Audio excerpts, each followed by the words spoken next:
নমস্কার, কেমন আছেন সবাই? সুনস ব্লগে আপনাদের সকলকে স্বাগত জানাই। আজ ব্লগটি আমি সকাল থেকেই স্টার্ট করলাম। সকালে এখন মেয়েরা ঘুমোচ্ছে, আমি যাচ্ছি কাপড় কাচতে।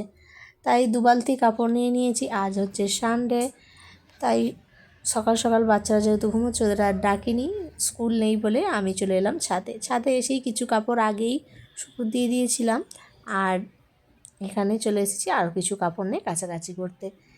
বাচ্চারা ঘুমোচ্ছে তাই জন্যই চলে এলাম। আর এখানে কাচার ব্যবস্থাও করা আছে, আমাদের বাড়ির মালিক সব কিছুই করে রেখেছে, সেই জন্য আর কোনো অসুবিধা হয়নি।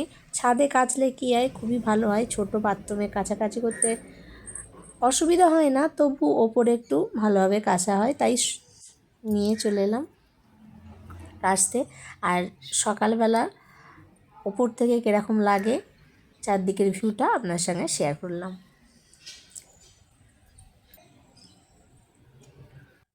চলুন এখন কাপড় কেচে নিই। ওই যে দেখতে পাচ্ছেন ওখানে কাপড়ের বালতিগুলো রাখা আছে, আর ওখানে বসে কাপড় কাচার মতন ব্যবস্থাও করা আছে।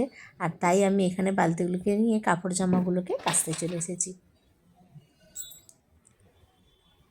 একে একে সব কাপড়গুলো আমি নামিয়ে নিচ্ছি, একটি বালতি খালি করে নিয়ে তাতে জল নেবো তাই।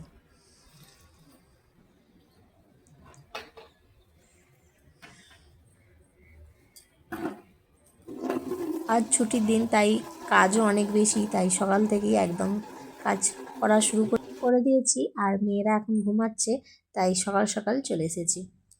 দেখুন মন্দির, এটা আমাদের বাড়ির সামনেই একদম মন্দির, তাই আপনাদের একটু ভালোভাবে দেখিয়ে দিলাম। তারপর আমি এখানে কাছাকাছি সব কিছু কমপ্লিট করে নিয়েছি। দেখুন সব সুপুরো দিয়ে দিয়েছি। মেয়েরা ঘুমোচ্ছে, এইদিকে তাদের স্কুলের বুট মোজা সব কিছুই কাজ করে নিয়েছি আমি। বড় কাজ একটা আমার সকাল সকাল কমপ্লিট হয়ে, তারপর এসে দেখি মেয়েরা ঘুম থেকে উঠে পড়েছে, আর ব্যাগ বই সব চারিদিকে চড়াচড়ি করেছে। যেহেতু মেয়েরা উঠে পড়েছে, খিদেও পেয়েছে, তাই ঝটপট করে আমি একটু চাউমিন বানিয়ে নিয়েছিলাম সবার জন্য, টিফিনের জন্য বানিয়ে নিয়েছি।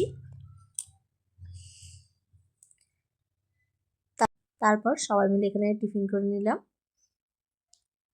তারপর ভিডিওটা আর কন্টিনিউ করে যেতে পারিনি, কারণ ছুটির দিন অনেক কাজ, তাই করে যেতে পারিনি। তারপর এখানে দেখুন রান্নাবান্না আমি করে নিয়েছি। আজকে একদম বেশি কিছু রান্না করিনি, মাংস আর ভাতই করেছিলাম, আর এখানে স্যালাড নিয়েছিলাম আর লেবু নিয়েছিলাম। এই দিয়ে আমার খাওয়া হয়ে যাবে আজকে। বাচ্চাদের খাইয়ে দিয়েছি, তারপর নিজেও খেতে কিন্তু বসে পড়েছি।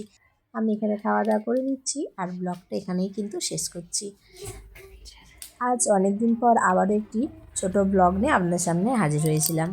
ব্লগটি যদি ভালো লেগে থাকে আপনাদের সকলে, তাহলে একটি লাইক করে দেবেন, কমেন্ট করে জানাবেন কেমন হয়েছে।